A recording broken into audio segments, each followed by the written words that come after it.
He thought she was just another stranded traveler on a muddy road, but one small favor dragged him into a life full of secrets, privilege, and a love he never saw coming.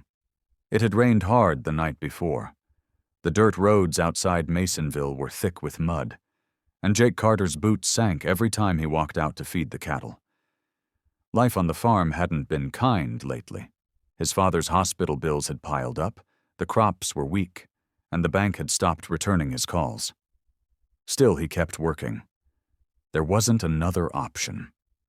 That morning, as he hauled a broken fence panel off the back of his truck, a silver SUV came skidding down the road and jerked to a stop right near the ditch. Jake watched as the window rolled down, and a girl, maybe in her 20s, leaned out with a frustrated look. Her expensive sunglasses were fogged up, and she was clearly not from around here. "Hi, sorry to bother you. My car just died. I've been trying to get a signal, but nothing's working out here." Her voice was tight with panic, but she was trying to stay polite.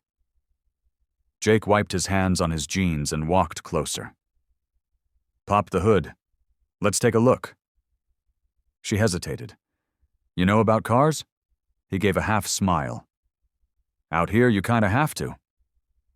She did as he asked, and Jake leaned in, checking the battery and cables. Everything under the hood was spotless, too clean, like the car had never seen real trouble before. "Try it now," he called out. She turned the key and the engine coughed once, then came to life. "Oh my God, thank you," she said, stepping out of the car. "Seriously, I was about to lose it." Jake nodded. "You're lucky you didn't get stuck deeper. Roads ain't built for tires like yours." She laughed nervously and wiped her hands on a silk scarf that probably cost more than his entire week's groceries. "I guess I underestimated the country." "Most people do," he said simply. She stuck out her hand. "I'm Harper. Harper Lane." Jake shook it.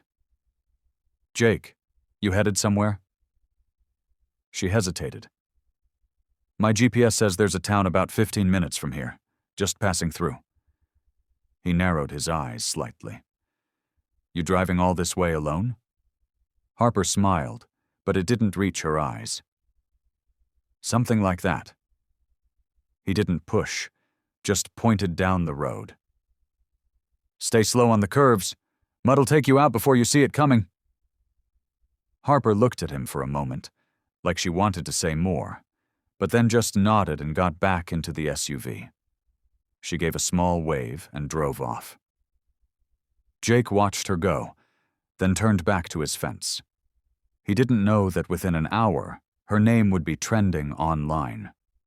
And he didn't know that the photo someone snapped of him leaning under her hood would start a chain reaction that would drag him into a world he never wanted to be part of, but couldn't walk away from.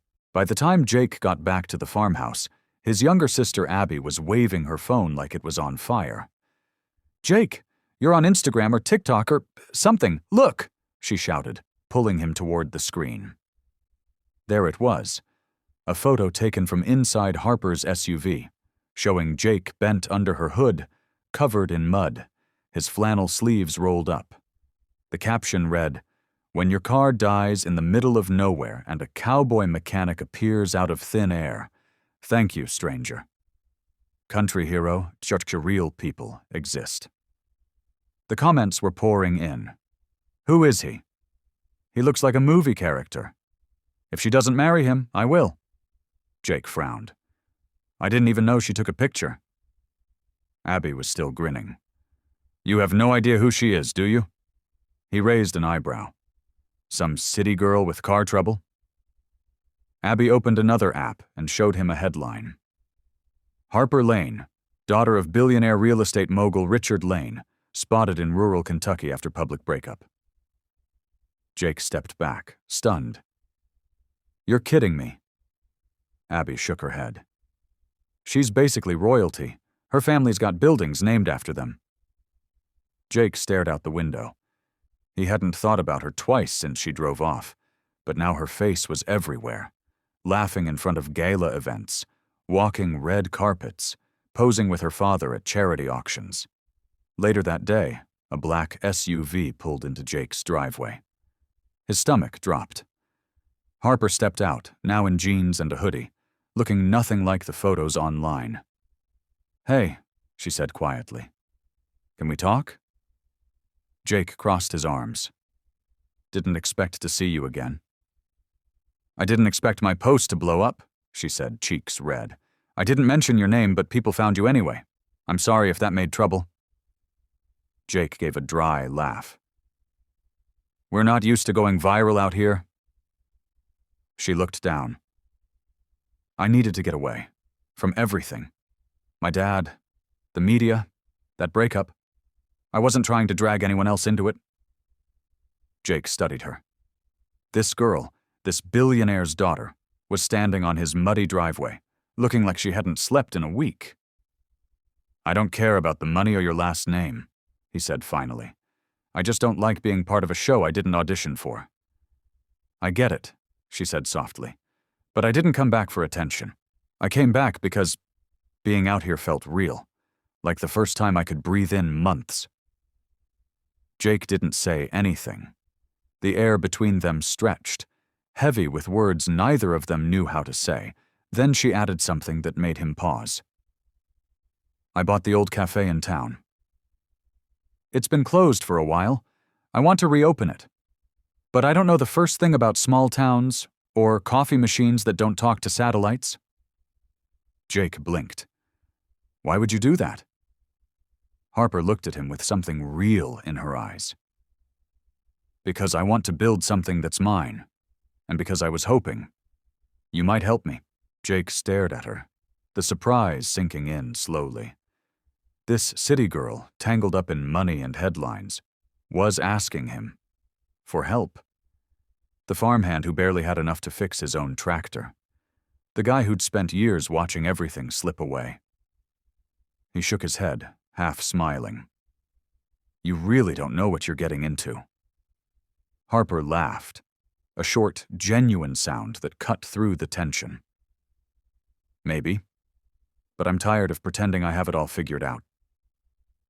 The next few days blurred together. Jake showed her the ropes, how to fix the ancient espresso machine, how to talk to the regulars, how the cafe was more than just coffee. It was a lifeline for the people who still believed in small-town roots.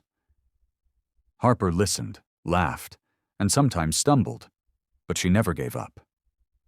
Still, the outside world wasn't so forgiving. Rumors started swirling. Was Harper using her money to buy her way into a new life? Was Jake just a hired hand? The local news caught wind and came knocking. Phone calls from reporters flooded their phones. Even Jake's own neighbors began whispering. One afternoon, as they locked up the cafe, a group of teenagers approached, smirking. "So, you're the billionaire's pet, huh?" one sneered. Jake stepped in front of Harper, fists clenched. "We're not pets." Harper's eyes flashed with something fierce. "You don't know me or him," she said, voice steady. "This cafe is ours. Together."